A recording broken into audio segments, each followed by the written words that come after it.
अच्छा ठीक है, अभी आएगी? अब आ रही है अब? ठीक है, अभी शांत था इसलिए। पूज्य आनंद ठीक। देव जी, पूज्य पुण्यदेव जी महाराज और सभी का मार्गदर्शन प्राप्त हुआ। तो ये 5 दिन का जो है, जो योग शिविर था, उसके बारे में हमने जो चर्चा की थी, हमने बात की थी पूज्य स्वामी जी महाराज जी का संदेश, सिद्धाचार्य जी का पहले दिन। और दूसरे हम जब आदरणीय राकेश जी का बात अधूरी रह गई थी कि हम जो है जो पुण्य करते हैं, अर्थ, परम पूज्य स्वामी जी महाराज जी ने और सिद्धाचार्य जी ने और सभी ने बताया कि अर्थ जरूरी है। अर्थ, और लेकिन अर्थ के साथ अगर हम पुण्य करते हैं तो हमें अर्थ अपने आप आ जाता है। और वो उनका अनुभव पूज्य स्वामी जी महाराज जी का मिला था। ये जो गाय, विदेशी गाय जहाँ पली हुई हैं, पतंजलि का एक प्रकल्प चल रहा है कि जो विदेशी गाय हैं उनको देसी गाय बनाने का कार्य पतंजलि कर रही है। विदेशी से देसी नस्ल सुधार, और उसको एक गाय कम से कम 20 लीटर दूध देगी, ऐसा काम हमारे पतंजलि के द्वारा किया जा रहा है। और भैंस, देखिए भैंस का दूध, घी का उपयोग औषधि में नहीं किया जाता है कहीं। ये आप ध्यान दें, अभी किसी ने इस बात का ध्यान नहीं दिया है कि कहीं भी औषधि में भैंस के दूध का, घी का कहीं भी प्रयोग नहीं होता है औषधि में। और तो इस जब औषधि में नहीं होता है तो इसका जो है प्रभाव और नहीं है। इसका जो है जो हमारे जो देसी गाय के दूध में, जो घी में जो तत्व पाए जाते हैं, वो भैंस में नहीं पाए जाते हैं। अब हम जो है रोज नित्य जो है योग के बारे में भी हमारे पूज्य स्वामी यज्ञ देव जी महाराज जी ने बताया था कि जो है हम जो वायु आहार होता है, और उन्होंने ये बताया था कि कम से कम देव करने वाले देवता अग्नि, वायु, जल, धरती, आकाश, जो हमारे पूर्वज हैं, आकाश, अग्नि, वायु, जल, धरती, आकाश, जो पूर्व ऋषियों के हैं, जो हमें आहार के रूप में जो हम यज्ञ करते हैं, उन्हीं के द्वारा उनको आहार मिलता है। ठीक है ना? तो तीन इसमें जो है, अगर हम जो है वायु आहार 24 घंटे लेते हैं हम, देखिए आहार जैसे हमने लिया, हमने अगर आहार नहीं लिया तो चल गई, पानी नहीं पिया तो भी चल जाता है, लेकिन वायु आहार हमारा 1 भी मिनट, 1 मिनट अगर हमने रोकी, अभी सांस रोकी, आधा मिनट रोक पाते हैं, आधा मिनट के बाद हमें सांस लेना पड़ती है। गौर करिए आप लोग कि अगर हम जो सांस ले रहे हैं तो 24 घंटा सांस ले रहे हैं, 24 घंटा जो सांस ले रहा है, वो सांस कैसी होना चाहिए, वो हवा कैसी होना चाहिए, वो वायु कैसी होना चाहिए, वो वायु शुद्ध होना चाहिए। और वो वायु शुद्ध नहीं मिलती है हमें, तो कैसे मिलेगी? यज्ञ करेंगे हम तो हमारे जो आस पास में की जो वायु आती है वो शुद्ध हो जाएगी। ये जो है हमें ध्यान देना है कि ये जो यज्ञ कर रहे हैं, ये जो पुण्य और किसी विशेष अनुष्ठान या किसी विशेष त्योहार के दिन करते हैं, वो ठीक है, परंतु प्रतिदिन जो वायु आप ले रहे हैं, आपका परिवार ले रहा है, आपके घर में जो वातावरण है, उसके लिए आपको यज्ञ रोज करना चाहिए। मात्र जो है 5 आहुति घी की डाल दें, बस हो गया।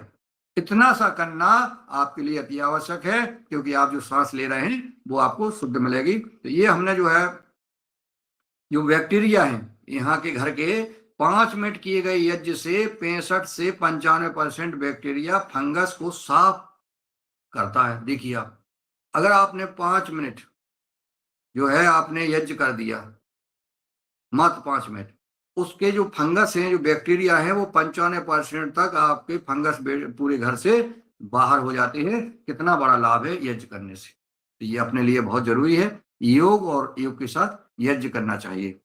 और ये जो हमारे दूसरा जो है शस्त्र जो है परम पूज्य स्वामी जी महाराज जी ने लिया था, उन्होंने योग के बारे में बताया था। और अगले जो है जो महत्वपूर्ण बातें जो आई थी कि क्या होता है, कुछ कुछ लोग जो है अपने मकान के अंदर कहीं, जो पूज्य स्वामी परमादेव जी महाराज जी ने जो हमें बात हम सबको बताई थी कि जब आप जाते हैं अपने घर में, तो जैसा आप किचन साफ रखते हैं, वैसे ही आपको बाथरूम भी साफ रखना चाहिए। आपका किचन बाथरूम ये बिल्कुल साफ होना चाहिए। आपका घर तो साफ, जैसे जो हम कमरे में रहते हैं वहां तो साफ आप रखते हैं, लेकिन बाथरूम में कहीं कबाड़ा बना रहता है, कहीं बिल्कुल नहीं। आपको अपनी सफाई बड़े उससे रखना चाहिए, ताकि जो है आपके घर का वातावरण, जो सोच आपकी पॉजिटिवता है, नेगेटिवता तब आती है जब आपके घर में कहीं गंदगी हो। और स्वच्छता अति आवश्यक है, पूरे घर में आपकी स्वच्छता होना चाहिए, इस पर भी हमें ध्यान देना है। और अपने घर में को स्वर्ग बनाने के लिए आपकी लेटरिन से लेके किचन से लेके सारे कमरों में सफाई होना चाहिए। अब दीपावली का समय आ गया है, हम सब लोग जो है जूता चप्पल जो पड़े रहते हैं, फटे कड़े कपड़े पड़े रहते हैं, फेंकते नहीं है उसको, उसी पर ध्यान। अब जब उपयोग कर नहीं रहे हैं और रखे हैं, इनको सबको आपको हटा दें। तो महालक्ष्मी माता जो दीपावली का दिन है वो आपके लिए आपकी खुशियां लाए, इस उद्देश्य के साथ हम आपसे प्रार्थना करते हैं कि अभी अपने घर में ऐसा कुछ भी चीजें नहीं रखना है, और अपने घर में एक छोटा सा पुस्तकालय हो जहाँ वेद शास्त्र रखे हों। जो हमारे कुछ आयुर्वेदिक दवाई जैसे एलोवेरा है, या जो है बीपी हाई, या कुछ छोटे छोटे से जो चीजें रहती हैं वो जरूर रहें। सुबह से जब हम मंजन करते हैं तो उसमें वमन क्रिया अवश्य करें।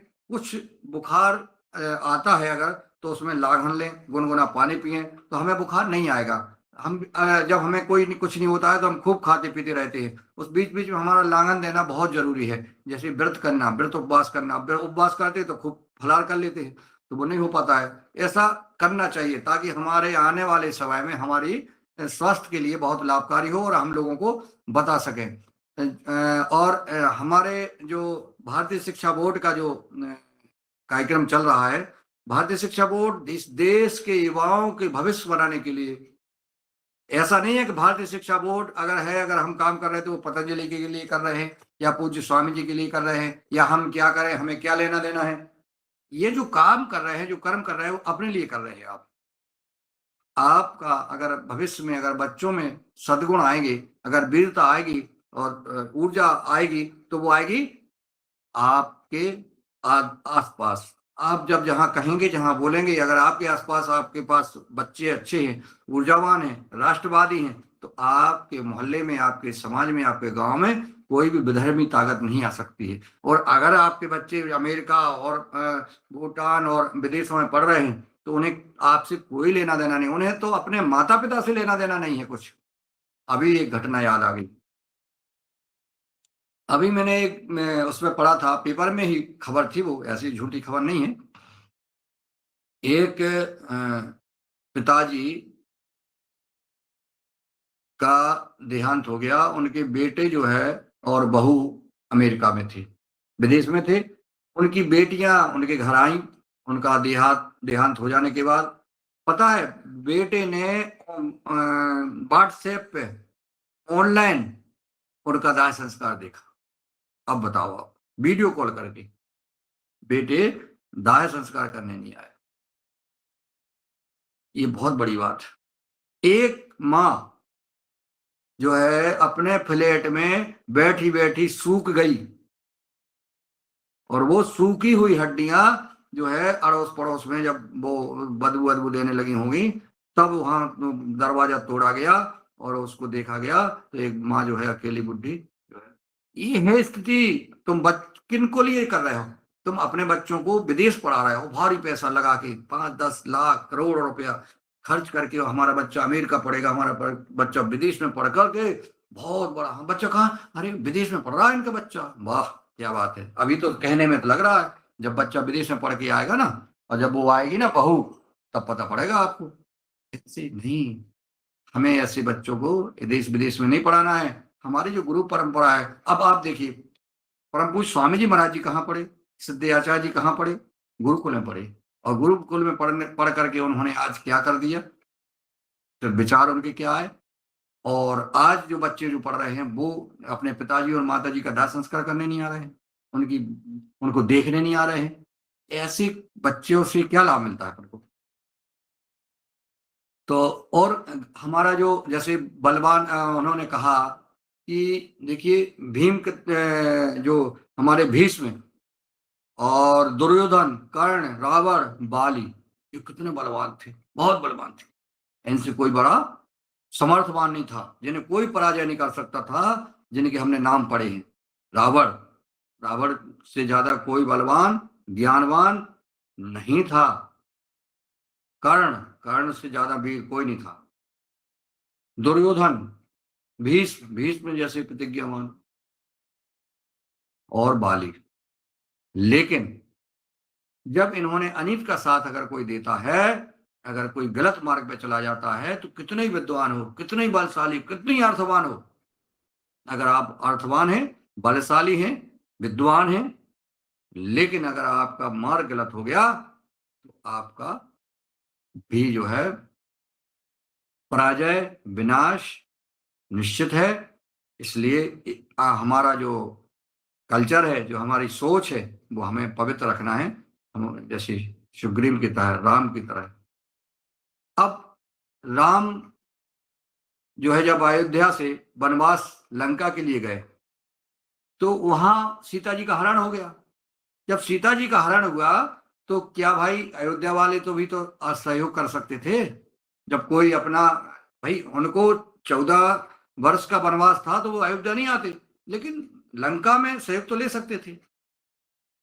उनके अयोध्यावासी जैसे हम कहीं चले जाए तो गांव वाले ही आते ना। ऐसा नहीं हुआ, उसका कारण क्या हुआ, क्यों नहीं आए, उनका सहयोग क्यों नहीं लिया भगवान ने?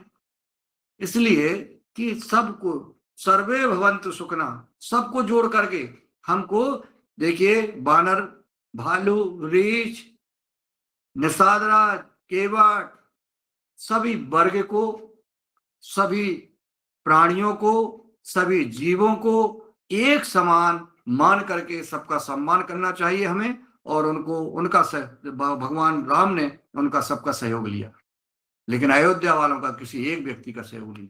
अयोध्या अपनी जगह है, और हम जब निकले हैं तो हम सबको अपना परिवार मानते हुए चलेंगे। हम जहां भी काम करते हैं, कहने का तात्पर्य ये है कि जहां हम काम कर रहे हैं, जैसे हमें योगहार परिवार अपना हो गया। हम जहाँ हमारा वर्क कर रहे हैं, जहाँ हमारा कार्य क्षेत्र है, जहाँ हमारा चाहे राजनीतिक क्षेत्र हो, व्यापार का क्षेत्र हो, धार्मिक क्षेत्र हो, आध्यात्मिक क्षेत्र हो, कृषि का क्षेत्र हो, जहाँ हम काम कर रहे हैं, वहाँ के आसपास के लोगों को, आसपास के सभी प्राणियों को, वहीं को हमें मित्र और उनके साथ अच्छा व्यवहार करना चाहिए, उनका सहयोग देना चाहिए, उनका सहयोग लेना चाहिए, ताकि हमारा वातावरण एक अच्छा वातावरण बन जाए। जो है तो, और परम पूज्य स्वामी जी महाराज जी ने अर्थ और पुण्य के दोनों आवश्यकता के पर जोर दिया। उन्होंने कहा दोनों आवश्यक हैं, लेकिन अर्थ आएगा, पुण्य अगर करते रहेंगे तो अर्थ आपके पास आता रहेगा। इसके पर बिल्कुल विचार न करें, पुण्य करते जाएं, अर्थ की चिंता ना करें, अर्थ तो अपने आप आएगा, करके देखें। और फिर जो है, जो मैं तो एक और बात बताता हूँ कि कुछ घटनाएं ऐसी होती हैं कि कहीं परीक्षा भी ली जाती है, पूछा देखा भी जाता है कि व्यक्ति में क्या है। जैसे वहां पर 8 बसें गौशाला, यूनिवर्सिटी और योगग्राम, रिसर्च सेंटर, पदार्था का भ्रमण करने के लिए परम पूज्य स्वामी जी महाराज जी ने व्यवस्था की थी। सारे हमारे जो है लगभग 450 भाई जो राजस्थान, मध्य प्रदेश और दिल्ली से आए थे, सबको उन्होंने प्रभाव भ्रमण कराया। अब वो ड्यूटी, जिम्मेवारी मुझे दी, क्योंकि एकमात्र राज प्रभारी मैं ही था। तो उन्होंने कहा कि आपकी व्यवस्था है, आप संभालें इनको। तो सभी का ग्रुप बाय ग्रुप उनको बिठाला बसों में, और स्वर्गीय राजीव दीक्षित भवन और वानप्रस्थ आश्रम से बसें निकाली, सबकी एक एक बस को निकाला। जब 8वीं बस लास्ट में हमने निकाली, तो वो निकल के और चली गई, सबको जो है नंबर लिखा। और अमित जी हमारे जो मुख्य केंद्रीय प्रभारी के पूज्य स्वामी जी महाराज जी का काम देखते हैं, कार्यालय प्रभारी आदरणीय अमित चौधरी जी, वो और हम खड़े रह गए। हमने कहा भाई जी अब मैं आपको नहीं आना? बोले नहीं हमें नहीं आना। तो मैंने कहा मुझे तो जाना है। तो बोले फिर क्या करते हैं? एक बेलेरो में, मैं एक स्कॉर्पियो में मैं बैठे आगे तक गया, और वो वहीं तक उन्होंने उतार दिया, वो गाड़ी बुक।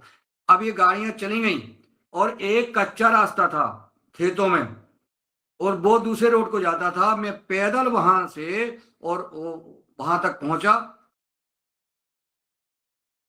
जब मैं पैदल पहुंचा तो उस रोड से भी गाड़ी निकल गई थी। अब मैं फेज 2 से योग भवन से जंगल के रास्ते से दूसरी तरफ पहुंचा। वहां से फिर यूनिवर्सिटी पैदल गया, और यूनिवर्सिटी जब मैं पैदल पहुंचा तो वहां से भी वो बसें गौशाला के लिए निकल गई थी। एक इसके बाद भी मुझे कोई गम नहीं हुआ। मैं चाहता था, या मैं कहता कि भाई हम ही तो सारी व्यवस्थाएं कर रहे हैं, मुझे छोड़ के चली गई, मैं बसें रुकवा भी सकता था। लेकिन मैंने कहा नहीं, मेरे कारण किसी बसें को नहीं रुकना चाहिए या कोई अव्यवस्था नहीं होना चाहिए।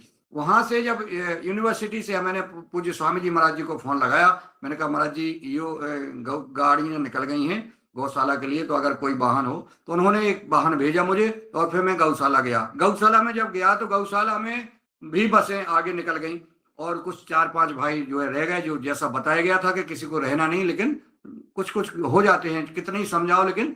तो फिर आगे गाड़ी रुकवाई, फिर उनको बिठाला, और बिठाल करके फिर बसों में चले गए। जिस बस में बैठे, एक जो है बस, जो चूंकि वहां बहुत सिंगल रास्ता है योगग्राम जाने के लिए, बहुत सिंगल रास्ते से जब गौशाला से गए, वहां पे व्यवस्थाएं सारी चीजें देखी, देख करके सबको वहां भोजन कराया, और सबने निरामय घूमा, योगग्राम घूमा।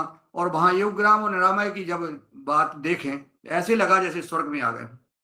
ऐसे पेड़ पौधे, फलदार और औषधीय और नर्सरी, और वहां की जो चिकित्सा, पंचकर्म स्थल, और जब सब कुछ देखा, थेरेपी सेंटर, आनंद आ गया। ऐसे लगता था कि वाह, ये है स्वर्ग। ऐसी जगह हमें जाना चाहिए, और अपने साथियों को भेजना चाहिए, और साल भर में एक बार जरूर अपना शरीर की सर्विस कराना चाहिए। जिस प्रकार से हम कार की, हम जो है निर्जीव वस्तु की जो है सर्विस कराते हैं, अपने गाड़ी की सर्विस कराते हैं, हम सबको इस शरीर की सर्विस अवश्य कराना चाहिए। साल में एक बार जरूर जाना चाहिए पतंजलि पीठ में। तो अब हम लगभग यो चलते हैं। अब आगे हम लोग आपस में बात भी करेंगे। कुछ बात भी उन्होंने बताए थे, रोग के, किस रोग में क्या दवा लेना है, कैसे लेना है, इन चीजों पर भी प्रकाश डाला गया था। और अंत में ग्रुप फोटो वगैरह ये सारी चीजें हुई थी। और अपना परिवार, समाज, राष्ट्र कल्याण का कार्य अपन को करने के लिए जो है, किसी भी हाल में, किसी भी काल में, यहाँ वहाँ जहाँ भी रहें, हमको योग करना अनिवार्य है। परम पूज्य स्वामी जी महाराज जी ने यही निवेदन किया है, यही निर्देश दिया है सबसे, कि कहीं भी रहें, जहां भी रहें, जैसे भी रहें, चाहे हम यात्रा में हों, चाहे घर में हों, चाहे रिश्तेदारी में, लेकिन वहां पे हमें योग करना नहीं छोड़ना। हमारे आदरणीय गुजरात के राज्य प्रभारी हैं आदरणीय लक्ष्मण जी। लक्ष्मण जी के पूज्य स्वामी जी महाराज जी ने बात की, अभी कॉल किया हमारे माननीय मुख्य केंद्रीय प्रभारी जी ने, कि वो पूज्य स्वामी, परम पूज्य स्वामी जी गुरुदेव भगवान महाराज जी गुजरात आ रहे हैं, तो उनको एयरपोर्ट से लेकर के आप जो है उनको दूसरे एयरपोर्ट पे छोड़ देना। उन्होंने कहा जी महाराज, जबकि उनके पिताजी एक्सपायर हो गए थे। देखिए आप, एक राज्य प्रभारी गुजरात के हमारे लक्ष्मण जी के पिताजी एक्सपायर हो गए, उनका दाह संस्कार करके वो लौट रहे थे, और ऐसे में हमारे पूज्य स्वामी परमादेव जी महाराज जी ने फोन लगाया, इन्हें पता नहीं था, तो उन्होंने ये कुछ नहीं कहा, उन्होंने कहा जी महाराज जी हम जो है छोड़ देंगे। अब ऐसे में अगर कोई जो योग नहीं करता है, या जिनको राष्ट्र निष्ठा, गुरु निष्ठा ऐसे नहीं, तो वे कहेंगे देखिए हमारे पिताजी एक्सपायर हो गए हैं, ये तो बात नहीं पूछी, और ये जो है इधर उधर की बात कर रहे हैं। लेकिन उन्होंने नहीं कहा। बाद में जो है पता पड़ा पूज्य स्वामी जी महाराज जी को, तो बड़ा कष्ट हुआ कि बताइए हम तो। और इन्होंने अपने जब बेटे की शादी की, तो बेटे की शादी में, या बेटी की शादी में जब बारात आई थी, सुबह हुआ, तो इन्हें सारे बारातियों को योग कराया, सबको बोले अभी हमारा योग का समय है, अभी सारी जो है ये काम रोक दीजिए, सब लोग योग करिए। सब ने योग किया। इस प्रकार से जो है, अगर हम सब ऐसा करते हैं, योग करते हैं और कराते हैं, तो ये बहुत बड़ा काम है, हमें बड़ी आत्म शांति मिलती है। मुख्य योग शिक्षक का कर्तव्य बनता है, जो आज हम चाहेंगे कि हमारे योग आहार से भी, अब हम जो अगला शिविर लगेगा उसमें सब लोग जो है जरूर जो है इसका प्रशिक्षण लें। राज्य बाई राज्य लगते हैं, 2-3 राज्यों का प्रशिक्षण होता है, तो जहां भी हमने तो सारे राज्यों के लोग जुड़े रहते हैं, तो हम जब भी जो है अगला शिविर लगेगा तो उसमें अपन चर्चा करेंगे, और उसमें जरूर सब लोग चलें, चूंकि पूज्य स्वामी जी महाराज जी का आशीर्वाद हमें मिलता है। तो अब हम चलते हैं, अब 7:30 बज गए हैं। कुछ और कमेंट रहेंगे कुछ विचार भी रहेंगे, कुछ एक आध भजन भी हो जाएगा। तो इससे जो है हमारा आज का ये जो हमने यात्रा की थी पतंजलि पीठ की, वो गुरुधाम की, उस कार्य को हमने अपने आप सबके सामने रखने का प्रयास किया।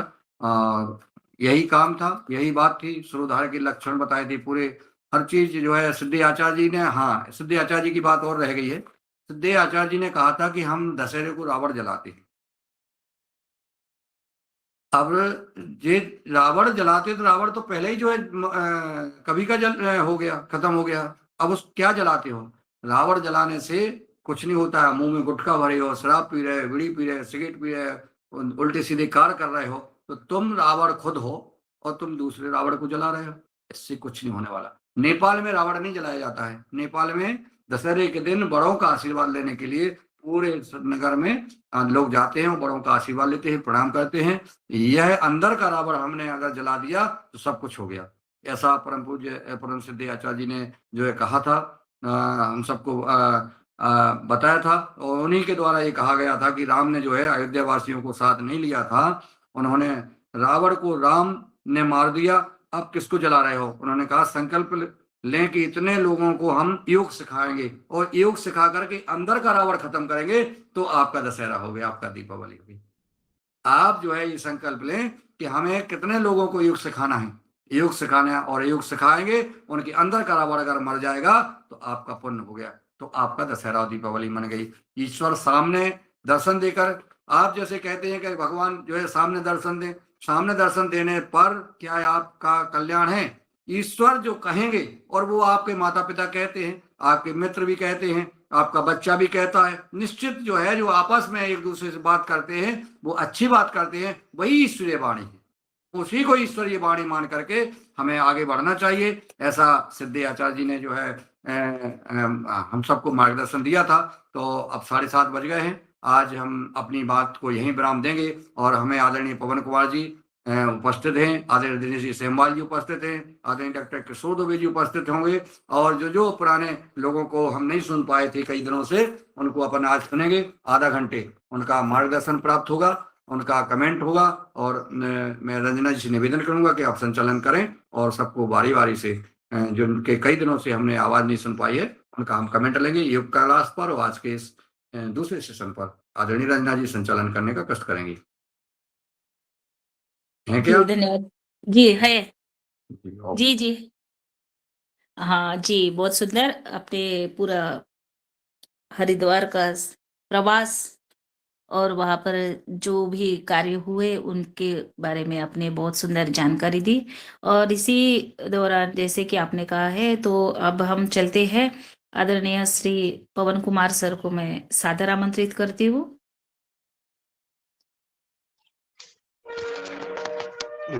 बहुत सुंदर आज की योग कक्षा भी, और आज का यात्रा वृत्तांत का विवरण भी। और ये संयोगवश ये पहली बार ऐसा हुआ जब हमारी मुलाकात नहीं हुई, क्योंकि मैं दूसरी लोकेशन पर था लगातार, और मौका नहीं मिला मिलने का। लेकिन कोई बात नहीं, यात्रा बहुत अच्छी रही। आपने अनुभव किया, नए अनुभव आपने लिए। जहाँ तक के रावण वाली बात है, तो मैंने ये देखा है कि जब मैं थाईलैंड गया था, विशेष रूप से थाईलैंड के एयरपोर्ट में समुद्र मंथन का 100 फीट से ज्यादा एक विवरण लगा हुआ है, करीब 20-30 फुट ऊंचा है, जिसमें दानव भी हैं, उसमें देवता भी हैं, उसमें अमृत का कलश भी है। तो वहां पर जब मैं अंदर गया, वहां पर एक तो ये समुद्र मंथन का पूरा विवरण दिया हुआ है, और उसमें बताया गया है कि ये समुद्र मंथन हुआ, इसमें अमृत भी मिला, और इसमें विष भी मिला, और इसमें अन्य चीजें भी मिली। सारे चीजों का वृतांत बड़ा सुंदर तरीके से वहां पर वर्णन किया गया है। लेकिन वहां के जब मैं राजमहल में गया और वहां के एयरपोर्ट में भी गया, तो द्वारपाल जो है वहां पर रावण है। तो मैंने पूछा कि ये कौन है, और रावण भी ऐसा नहीं कि छोटे हों, कम से कम 20 फुट ऊंचा प्रतिमाएं वहां पर रावण की लगी है, गदा लेकर के वो खड़े हैं। और मैंने पूछा तो ये क्यों है यहाँ पर ऐसा, तो खैर मुझे बताया नहीं किसी ने, मैंने पढ़ा वहाँ पर जो लिखा हुआ था, उसमें ये था कि जब इसका अंत हुआ और पर ये भगवान के पास पहुंचा, तो उनके पापों का जब लेखा जोखा हुआ, तो ये सजा उनको दी गई कि अब आपने इतने सारे पाप तो कर लिए हैं, लेकिन अब आपको यहाँ पर आपका जो दायित्व है यह है कि आपको अब रक्षा करनी है। पहले आपने रक्षा नहीं की है, अब आपने रक्षा करनी है। इसलिए वहाँ के राजमहल में, वहाँ के एयरपोर्ट में और ये अन्य जगह पर प्रतीकात्मक रूप से रावण को रखा गया है। केवल रावण ही नहीं, बाकी और जितने भी राक्षस थे, मेघनाथ थे और कई ऐसे राक्षस थे जिनका नाम मैंने पहली बार वहां पर पढ़ा, तो सबका वहां पर एक विशिष्ट स्थान द्वारपाल की जगह पर रक्षा करने के लिए। तो ये भी एक इंटरप्रिटेशन है। हमारी सनातन संस्कृति से जुड़ा हुआ देश थाईलैंड है। इस तरह से और भी जगह पर और भी इंटरप्रिटेशंस हमारे होंगे। तो ये रावण जो है, ये ऐसा ही नहीं कि हमेशा ही ये खराब रहा हो, ये भी सुधर सकता है। यानी कि कोई आदमी अगर कोई पाप भी करे, लेकिन उसको अगर एहसास हो जाए कि ये गलत किया है और अब मुझे सुधार करना है, तो वो सुधार भी कर सकता है। और यही हमारे लिए भी यही संदेश है कि जाने अनजाने में कोई भी अगर कार्य हो गया है, कोई भी अगर गलती है, तो उसको सुधार करने की संभावनाएं निरंतर बनी रहती हैं। तो इस तरह का ये एक वृतांत, मेरा भी यात्रा का वृतांत मुझे याद आया जब हमने रावण की बात कही है। और वाकई में देखा जाए तो अंदर के रावणों को ही हमने दूर करना है। और समाज में जो व्याप्त इस तरह की प्रवृत्तियां हैं जो रावण की तरह है, उनको भी हमने दूर करना है। इसमें कई सारी चीजों के ऊपर सामाजिक रूप से चर्चा भी होती है, उस पर हम चर्चा भी करते हैं। तो ये जलाना तो एक प्रतीकात्मक है, लेकिन उसके लिए हमने क्या किया, वाकई में हमने क्या किया, तो प्रतीकात्मक से आगे बढ़ करके कुछ और करने की जरूरत है। यही मुझे लगता है कि संदेश है, यही संदेश सर्वव्याप्त होना चाहिए और इसका कोई भी गलत इंटरप्रिटेशन नहीं निकलना चाहिए। जलाते हैं, लेकिन साल भर तक क्या करेंगे? एक दिन जला दिया, लेकिन साल भर तक अगर हम गलती दोहराते रहे, तो ऐसा करने का भी कोई अर्थ नहीं होता है। बस बस फिलहाल मेरा तो इतना ही कमेंट है आज के लिए। और मुझे आशा है कि इस प्रकार से जब हम दीपावली का समय हमारे पास आ रहा है, अच्छाई के ऊपर बुराई के ऊपर अच्छाई की जो विजय की बात कही गई है, वो उसको भी हम अपने हिसाब से सही रूप में इंटरप्रेट कर पाएंगे। जी, मैं अपनी वाणी को विराम देता हूँ। सबको धन्यवाद। जी, बहुत बहुत बहुत धन्यवाद सर, सुंदर। और इसके बाद मैं आगे चलती हूँ। आदरणीय भूपेंद्र शास्त्री जी जुड़े हैं, उनको मैं सम्मान के साथ आमंत्रित करती हूँ। आदरणीय अनिल राय जी। जी ओम, सदन को प्रणाम। जी, मुनीलाल भाई साहब से बहुत ही अच्छी जानकारियां प्राप्त हुई, लेकिन हम लोग आपके ज्ञान जैसा हम लोगों के पास उतना जानकारी नहीं एकत्रित कर पा सकते हैं। तो मैं चाहता हूं कि ये जो वहाँ निरामय में जाकर रहने के लिए क्या क्या करना चाहिए, एक दिन इस पर भी वो हो पूरी तरह से कि किस प्रकार कौन क्या प्रक्रिया है, कैसे जाते हैं। और साथ ही मेरा एक पोता है, अभी तो उसका कम ही उम्र है, अभी छोटा है बहुत, तो उसका उसमें हम प्रवेश कराना चाहते हैं। ये भी जानकारी हम लोगों को नहीं है, आप लोग तो खैर बहुत जानते होंगे। इसके पहले मैं रमेश मेहरा जी से पूछा था, तो कहना कि हमको नहीं जानकारी है। पवन सर के पास भी गया था, तो बताया कि ऐसे ऐसे कुछ पूरी अच्छी जानकारी। तो इस प्रकार की जानकारियां भी हम लोग को अगर मिलती रहेंगी तो बहुत ही फायदेमंद होगा सर। और साथ ही मैं सर को, मुनीलाल यादव सर को व्हाट्सएप किया था, लेकिन यह जानकारी नहीं मिली। बड़े खेद के साथ कह रहे हैं। जी ओ आपके द्वारा जो अपना दिया है, हमने भेज दिया है वहाँ। वहाँ से आपसे अब जब उनको समय रहेगा, वहाँ के राज्य प्रभारी आपसे संपर्क करेंगे, मैंने बोल दिया है। दूसरा, आपने जो कहा है बड़ा अच्छी बात है। आपको वहाँ 7 दिन का जो स्वास्थ्य लाभ लेना है, तो आप जो है जब भी चाहेंगे तो मुझसे आप बता दें कि मुझे निरामयण में जाना है, योगग्राम में जाना है, पतंजलि वेलनेस में जाना है, तो आप जब जब हम मुझसे बता देंगे तो वहाँ रजिस्ट्रेशन करा देंगे और आप वहाँ पहुँच जाएंगे। आपको ऑनलाइन कोई पैसा जमा नहीं करना है, वहीं पे जो चार्ज है वहाँ पे वहाँ वहीं जमा होगा और आप वहाँ आनंद लीजिए। दूसरा 2 व्यक्तियों का रहता है उसमें पैकेज, 2 व्यक्तियों का कम से कम 7 दिन का पैकेज रहता है, 3 दिन को भी रह सकते हैं अगर जैसा आपकी स्थिति है और जो इच्छा है। लेकिन साल में एक बार जरूर अपना सर्विस इस तरीका कराना चाहिए, चाहे 3 दिन को कराओ चाहे 7 दिन को कराओ। फिर तीसरा जो है आपने बच्चे की बात कही है, अगर 6वीं से एडमिशन होता है, 11वीं से भी होता है, तो जब भी आपका अपन को गुरुकुल में कराना है, आचार्य कुलम में कराना है, जहां भी कराना है, हम आपको एक नंबर डाल देंगे महाविद्यालय गुरुकुल आचार्य कुलम के, तो उसमें उस नंबर पर आप संपर्क करके अपनी बात कर सकते हैं। ठीक जी, अभी बच्चा मेरा बहुत छोटा है, शैशवावस्था में, छोटा जब पढ़ने जाते हैं बच्चे, यानी केजी या लोअर केजी इस टाइप का वो बच्चा है, होगा तो उसका एडमिशन पहले ही से हमको पता चल जाएगा कि ऐसे ऐसे करना है, तो मैं उसकी प्रक्रिया को पूरा करने का प्रयास करूंगा और एडमिशन कराना चाहूंगा जी। और इसे 7 दिन में लगभग सर कितना खर्च आ जाता होगा मैंने एक में जानने का? 50,000 50,000 50,000 सर। 7 दिन, 2 लोगों का 1 लाख? 2 लोगों का अच्छा, 2 लोग। पूरा धन्यवाद। खर्च है, खाने पीने रहने से लेके पूरा ट्रीटमेंट। सिर्फ जो है बाहर से आपकी अगर जांच होगी तो उसका अलग लगेगा, अगर आपको कोई जब ट्रीटमेंट की दवाई लाना है तो वो अलग रहेगा, लेकिन वहां जो लगेगा वो सारा उसी में रहेगा इंक्लूड। धन्यवाद सर। जी बहुत सुंदर। और मैं आगे चलती हूँ, आगे आदरणीय दिनेश चंद्र सेमवाल जी भाई साहब का हैंड रेज है। जी मैं आपको सादर आमंत्रित करती हूँ। जी जी दीदी, बहुत बहुत धन्यवाद। और योग की चर्चा से लेकर के आदरणीय प्रभारी जी की जो ये यात्रा रही है गुरुग्राम की, योगग्राम की और गुरुधाम की, इसमें बहुत सारे बिंदु सामने आए हैं, बहुत सारी टिप्पणियां भी आई हैं। और इस बीच मुझे भी उस प्रांगण में जाने का अवसर मिला, हालांकि कम समय के लिए, क्षणिक में गया।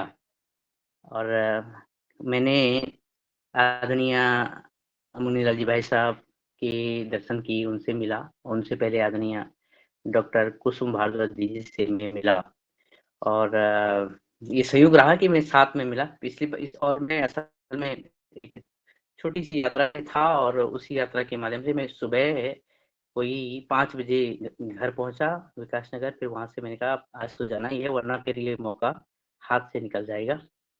फिर मैं वहां से आदरणियों के दर्शन हेतु गया, और मुझे पहले शांति कुंज हरिद्वार जाना हुआ।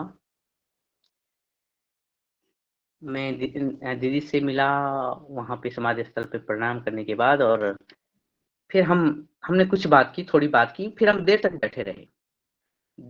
बैठे रहे, लेकिन उस दौरान अनुभूति ये हुई कि मैंने कोई भी वार्तालाप नहीं की। एक जो वहाँ पे एक पुस्तकालय है जहाँ से हम, या स्टेशनरी हॉल है, उसके बाहर बैठे रहे, और मैंने अनुभूति की उस दिव्य प्रांगण की कि किस तरह से शक्ति का संयोजन, किस तरह से वहाँ पे यज्ञ और अन्य जो विधियां होती हैं, उसका जो आभा मंडल है उसको मैं ग्रहण कर सकूं। तत्पश्चात हम पतंजलि गए, और यही कोशिश मैंने वहाँ पे भी की। हमारी जो वार्ता हुई, हमने भोजन किया, हमने कुछ वार्ता, लेकिन उसके बीच के जो क्षण, मैं एक कोशिश कर रहा था कि मैं उन ऑरा को और भाई साहब की उपस्थिति को इस दिव्य प्रांगण में प्राप्त करूं, महसूस करूं, देखूं। और मेरी अनुभूति यही रहती है कि मैं जब पहले तो फ़ोन पे या अन्य दूर से खूब बात करता हूँ, लेकिन जब जाता हूँ तो तब मुझे लगता है कि मैं इस व्यक्तित्व के ऑरा में थोड़ा-सा ढल जाऊँ, मिल जाऊँ, घुल जाऊँ, और मुझे कुछ प्राप्त हो, कि अ, जो क्षण है उसका आनंद, क्योंकि जो क्षण हम साथ में लेते हैं शायद बातों से और अन्य गतिविधियों से, उसका उतना आनंद नहीं लिया जा सकता है या उतना लाभ नहीं लिया जा सकता है, जो मौन की अवस्था में उनके कृत्यों को और व्यक्तित्व के जो डायमेंशन है उनको सीखा जाए, समझा जाए। ये मैं कोशिश करता हूँ और आगे भी ये चिंतन जारी रहेगा।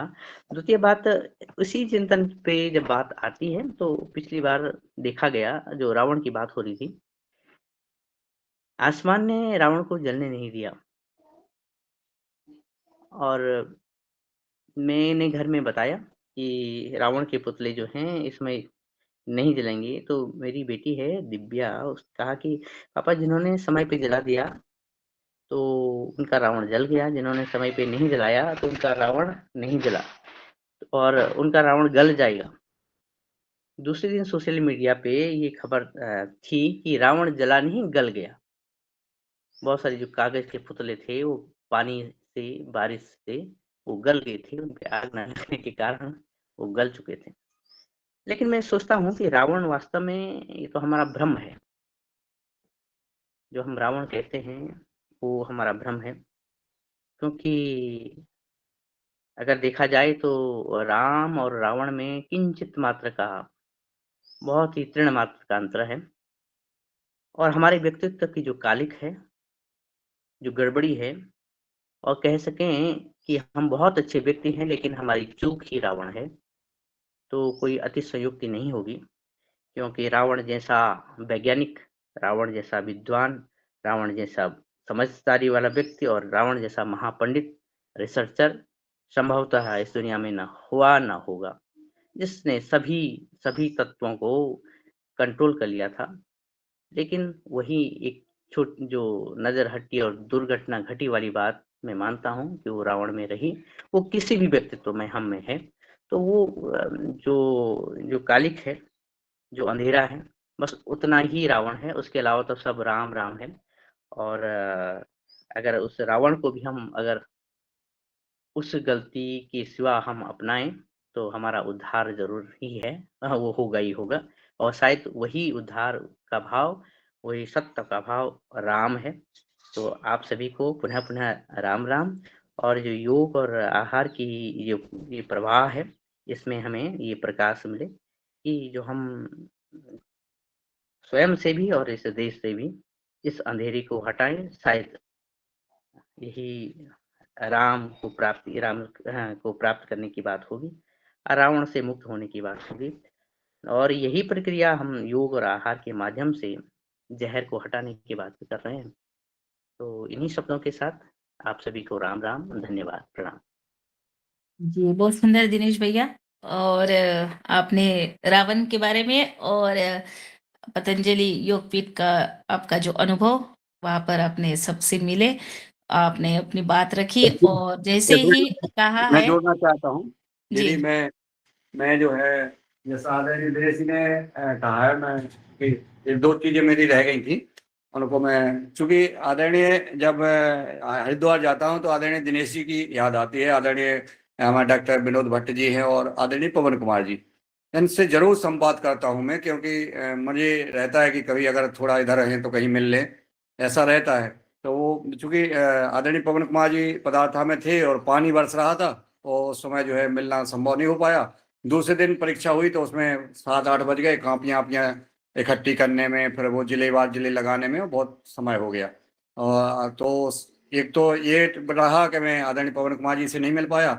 दूसरा ये कि आदरणीय दिनेश जी सेमवाल जी वहाँ से देहरादून से और यहाँ हरिद्वार आए, बसों से आए, फिर शांति कुंज मैंने कहा डॉक्टर कुसुम भारद्वाज जी से मिलने वहाँ गए, वहाँ से फिर यहाँ फिर पतंजलि से सड़क पर उतर करके और आप फिर ऑटो पकड़ा आपने, कहीं दुनिया का परिश्रम, उतना धूप में ऐसे परेशान हुए, वो मुझे कष्टदायक रहा कि यहाँ से आप कितना, और ज़्यादा बात भी नहीं हो पाई, बस थोड़ा इसे मिले और मिल के बस लेकिन हाँ ये है कि चलो मिल गए और बहुत अच्छा लगा, क्योंकि आत्मीयता जो दिनेश जी की है और दिनेश जी का जो समर्पण है वो कहीं किसी से छिपा नहीं है।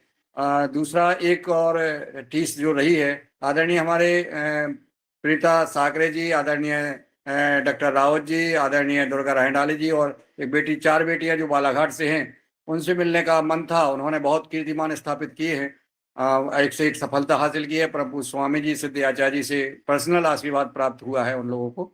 उनसे मिलने का मन था, लेकिन चूंकि जिम्मेवारियां कुछ संगठन की रहीं और कोई ऑफिस के वर्क रहे, कुछ जिले की कुछ समस्याएं रहीं, उनमें देर हो गई। फिर आदरणीय दीदी जी का रहा कि अपना समय 9 तारीख का था जाने का, अब 8 ही को चल रहे हैं। तो वो उस समय में परिवर्तन होने के कारण फिर मैं इन बेटियों से भी नहीं मिल पाया।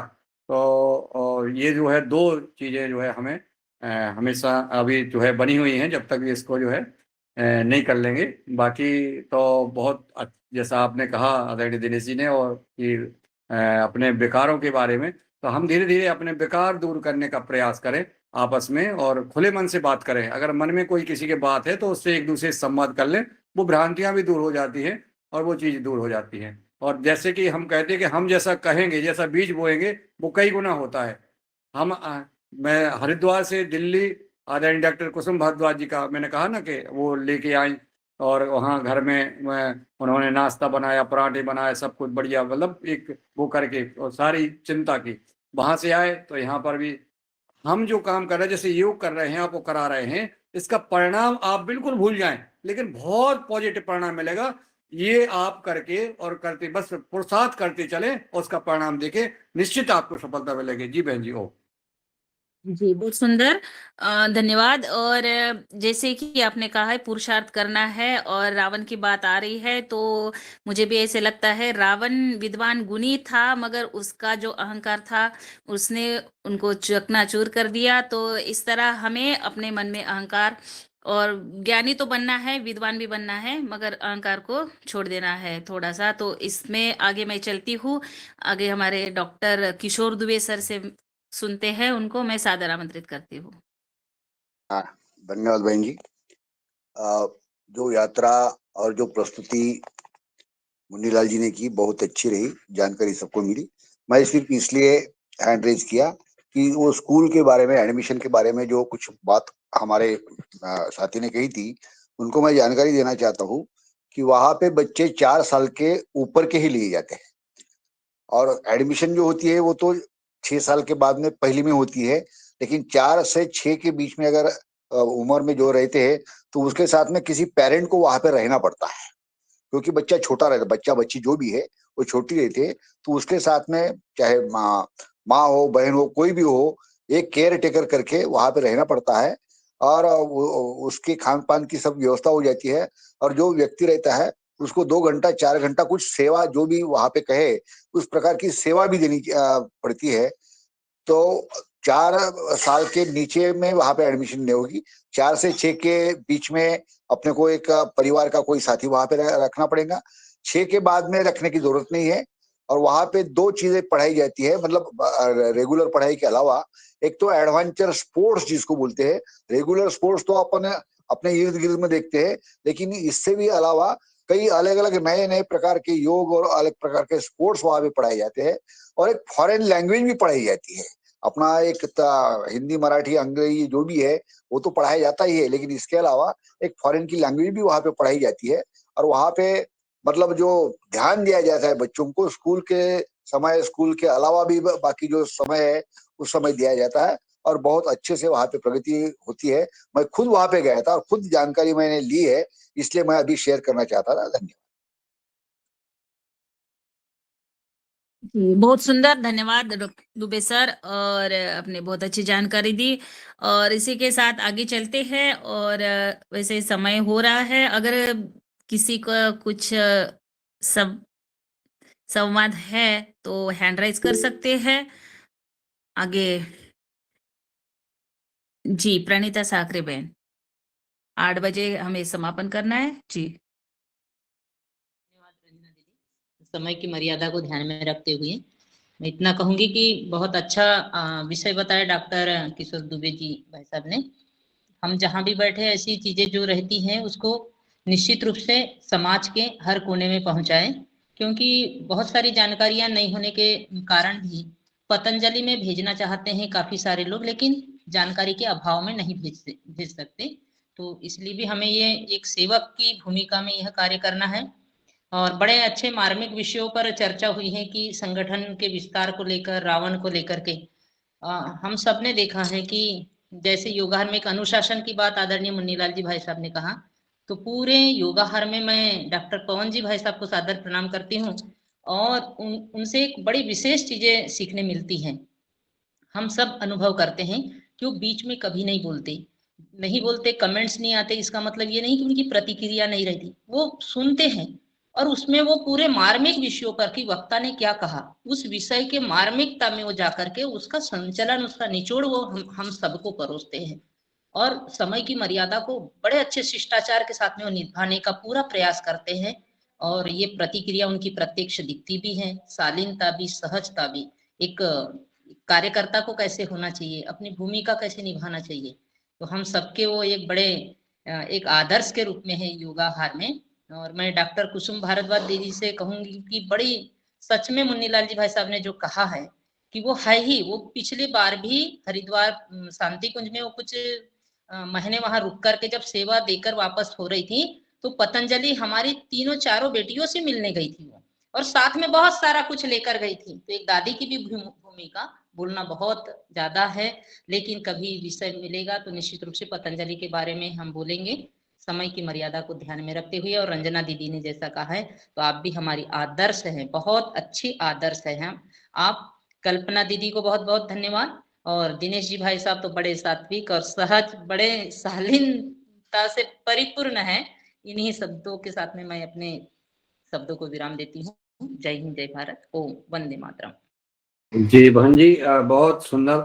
आप जैसा आपने कहा है ये सही बात है, परंतु और आपका जो अनुशासन और आपके बारे में अगर हम लोग कहें तो वो हमारे पास शब्द नहीं है।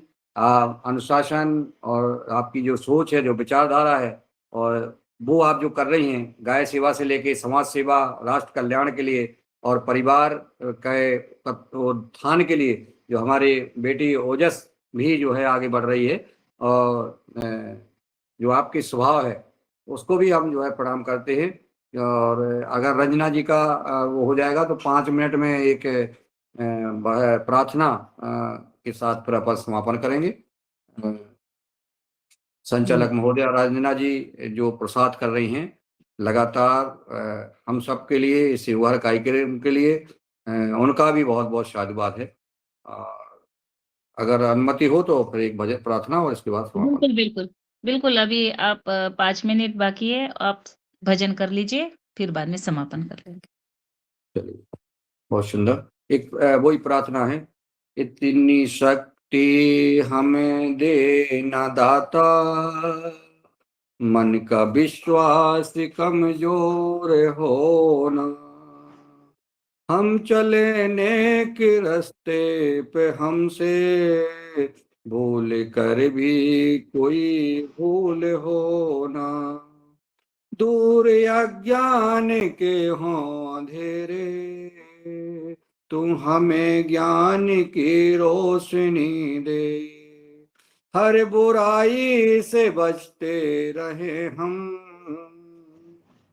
जितनी भी दे भली जिंदगी दे, बैर होना किसी का किसी से, बैर होना किसी का किसी से, भावना मन में बदले की होना, हम चले नेक रास्ते पे हमसे, हम चले नेक रास्ते पे हमसे भूल कर भी कोई भूल हो न, हम न सोचे हमें क्या मिला है, हम न सोचे हमें क्या मिला है, हम ये सोचें किया क्या है अर्पण, फूल खुशियों के बाटे सभी को, फूल खुशियों के बाटे सभी को, सबका जीवन ही बन जाए मधुवन,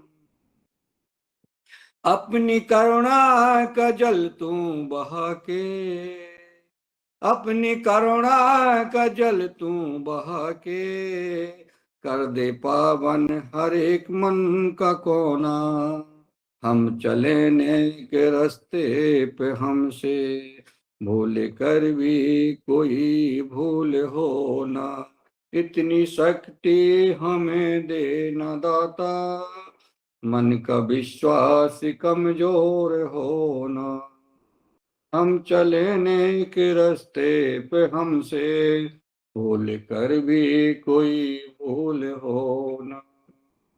ओम हरि को प्रणाम। प्रार्थना के साथ आज के कार्यक्रम को समापन करेंगे और आभार करेंगे आदरणीय रंजना जी। ओम। बहुत सुंदर प्रार्थना। इतनी शक्ति हमें देना दाता, मन का विश्वास कमजोर होना।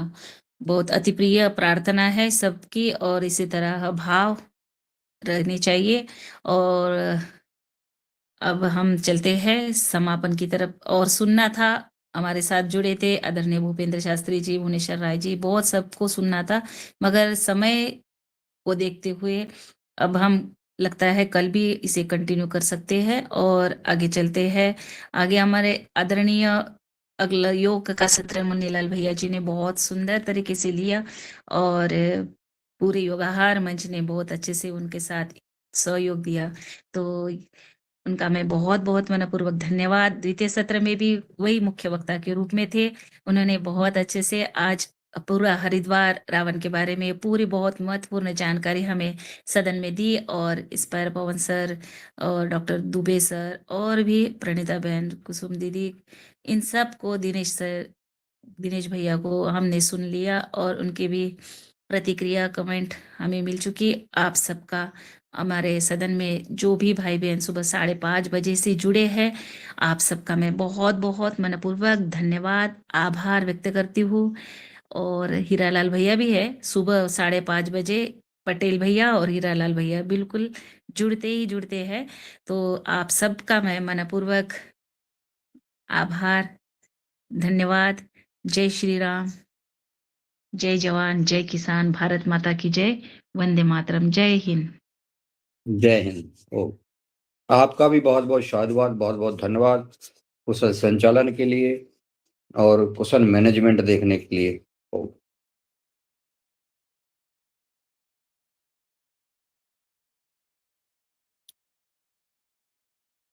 आज यहाँ पर समापन हो गया, मगर कल फिर से 5:30 बजे सबको जुड़ना है योगाहार कार्यक्रम, योगाहार परिवार में, सुबह 5:30 बजे। जी ओम। जी ओम प्रणाम। जय गौ माता। शरद भैया, आप योग की कक्षा में आपने 3 दिन लगातार देख रहे हैं, दिखाई नहीं दे रहे हैं योग की कक्षा में। दिख रहा हूँ मैडम, आप ध्यान से नहीं देखते। बिल्कुल ऐसे ही बोला था। शरद भैया, वीडियो ऑन नहीं था, आप जुड़े नहीं थे 3 दिन से, आप दिखाई नहीं दे रहे, योग नहीं कर रहे आप। मुन्नीलाल जी के पीछे था मैं। हाँ समझो बात को। इस ऐसे ही थोड़ी पूरे होशंगाबाद नहीं, पूरे मध्य प्रदेश और भारत में नाम कमा रहे, ऐसे ही थोड़ी, समझदार हैं, पीछे विद्वान है, गुणी है। हाँ ऐसे थोड़ी है। मुन्नीलाल जी के पीछे देखा नहीं। और आपके जो- पीछे छुप जाते हैं, और आपके और पीछे जो- छुप जाते हैं। और जो बोल है वही